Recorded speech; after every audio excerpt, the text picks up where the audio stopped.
नासिक के चांदवड़ तहसीलदार कार्यालय के सामने कांग्रेस ने किसान कर्ज माफी, प्याज और टमाटर जैसी कृषि उपज के लिए बाजार उपलब्ध कराने तथा निर्यात शुल्क हटाने की मांग को लेकर विरोध प्रदर्शन किया। यह प्रदर्शन नासिक जिला कांग्रेस कमेटी के नेतृत्व में हुआ। नासिक के चांदवड़ तहसीलदार कार्यालय के सामने मंगलवार को कांग्रेस पार्टी ने सरकार से किसानों के वादे पूरे करने की मांग को लेकर जोरदार विरोध प्रदर्शन किया। नासिक जिला कांग्रेस कमेटी के अध्यक्ष और पूर्व विधायक शिरीष कुमार कोतवाल, तालुका अध्यक्ष संपत राव वक्ते और शहर अध्यक्ष नंदू कुमार भागवत राव कोतवाल के नेतृत्व में यह आंदोलन किया गया। प्रदर्शनकारियों ने आरोप लगाया कि चुनाव के दौरान सरकार ने किसानों को कर्ज माफी देने का वादा किया था, लेकिन अब तक इस दिशा में कोई कदम नहीं उठाया गया। इसके अलावा प्याज के निर्यात पर 20% शुल्क लगाने के कारण किसानों को भारी नुकसान हो रहा है। विषय असा आहे की नुकत्याच झालेल्या लोकसभेच्या निवडणुकीमध्ये भारतीय जनता पक्षाने सांगितलं होतं की आम्ही सर्व शेतकऱ्यांचं कर्ज माफ करू। आता त्यांची सरकार येऊन देखील 4 महिने दुसरा अधिवेशन होतंय, तिसरा अधिवेशन होतंय, अजूनपर्यंत कर्जमाफी होत नाहीये। माझी आपल्या माध्यमातून सरकारला विनंती आहे की अधिवेशन चालू आहे आणि मार्चच्या बजेटमध्ये शेतकऱ्याच्या साठी तरतूद करून संपूर्ण शेतकऱ्यांची कर्जमाफी करावी ही आमची प्रामुख्याने मागणी आहे। दुसरा मुद्दा असा आहे की प्रचंड सोयाबीन पिकलं, बऱ्यापैकी सोयाबीन पिकलं, बऱ्याच शेतकऱ्यांनी सोयाबीन अजून घरात पडू नये आणि जे सरकारचे खरेदी केंद्र होते ते बंद झाले, ते खरेदी केंद्र सुरू झाले पाहिजे आणि शेतकऱ्यांकडे उर्वरित असलेलं सोयाबीन खरेदी केलं पाहिजे। तिसऱ्या नंबरचा मुद्दा आहे, हे सगळं होत असताना कांद्याचे बाजार अपडाऊन होतात। साधारण 500 हजार रुपयाने भाव कधी चढतात कधी पडतात। मग याचं कारण काय? तर केंद्र सरकारनं कांद्यावर 20% निर्यात मूल्य लावलेलं आहे। ते जर रद्द केलं तर कदाचित 200-400 रुपयाचा किंवा कायम स्थिर 2-2.5 हजार रुपयाचा भाव शेतकऱ्याला मिळू शकेल। ती एक आमची मागणी आहे। म्हणून खऱ्या अर्थानं आम्ही या ठिकाणी बसलोय। आज विहिरीत पाणी नाहीये आणि शेतकरीला वीज मिळत नाहीये। मग यांनी कबूल केलं होतं की आम्ही जी शेतकऱ्याला वीज देऊ ती पूर्ण दाबानं आणि रेग्युलर वीज देऊ। ती वीज आम्हाला मिळाली पाहिजे रेग्युलर, ही आमची मागणी आहे। बेरोजगारांच्या हाताला काम मिळालं पाहिजे, ही आमची मागणी आहे। आणि यांनीच विधानसभेच्या निवडणुकीत असं सांगितलं होतं की आमचं सरकार आल्यानंतर आम्ही लाडक्या बहिणीला 1500च्या ऐवजी 2100 रुपये देऊ। ते 2100 रुपये त्यांनी चालू केले पाहिजे। या विविध मागण्यासाठी आम्ही काँग्रेस पक्षाच्या वतीनं या ठिकाणी धरणे आंदोलनात बसलोय। आमची अपेक्षा अशी आपल्या माध्यमातून हा आमचा सगळ्या शेतकऱ्यांचा आवाज राज्य सरकारपर्यंत गेला पाहिजे, मुख्यमंत्र्यांचे कान उघडले पाहिजे आणि शेतकऱ्यांच्या लाभामध्ये या गोष्टी पडल्या पाहिजे, ही आमची प्रामुख्याने मागणी आहे।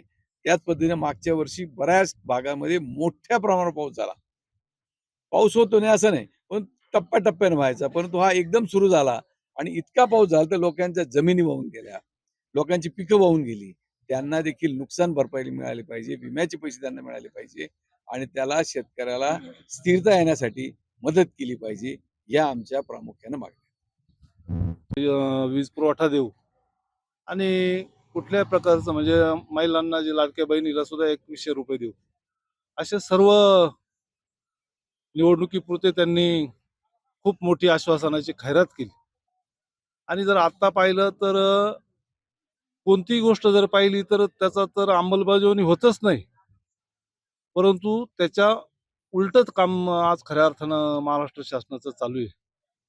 कांद्याला कुठंतरी भाव वाढतो तर तो भाव कमी करायचा, शेतकरी कसा खड्ड्यात जाईल आणि व्यापारी कसा पुढे येईल। आमचं म्हणणं व्यापारी पुढे आला पाहिजे, परंतु ज्या टायमाला शेतकरी सुजलम सुफलम होईल त्या टायमाला खऱ्या अर्थानं व्यापारी पुढे येईल। परंतु ह्या शासनाचे जे धोरणं किंवा जे निर्णय, कर्जमाफीचा जो निर्णय घेतला होता त्यांनी 10 वर्षापूर्वी सुद्धा कर्जमाफीचा छत्रपती शिवाजी महाराज सन्मान योजना कर्जमाफी दिली होती, ती त्यांनी पूर्ण केली नाही। आणि आता सुद्धा या इलेक्शनला त्यांनी कर्जमाफीचं जे गाजर दाखवलं आपण असंच म्हणू, तर ते सुद्धा ते पूर्ण करीत नाही। कांद्याची 20% निर्यात शुल्क लावून जर आज 3000च्या पुढे कांदा ढळला होता, तो सुद्धा पुन्हा त्यांनी मागं आणला। सोयाबीनचं तसंच आहे, सोयाबीनला सुद्धा त्यांनी 7000ची मागणी ज्या टायमाला आघाडी सरकार होतं तर 7000ची मागणी करायची आणि आता 4000च्या पुढे सोयाबीन विकत नाही। म्हणजे येणारा खर्च, होणारा खर्च द्राक्षासारखं सुद्धा उत्पन्न आज बांगलादेशाला इकडं पाठवायचं ठरलं तर हजार 2,000 रुपये एका कॅरेटला नुसतं निर्यात शुल्क जातं. म्हणजे जर निर्यात शुल्क आणि एवढंच जर शेतकरी जर भरत राहिला तर शेतकऱ्याला मागं काही राहत नाही.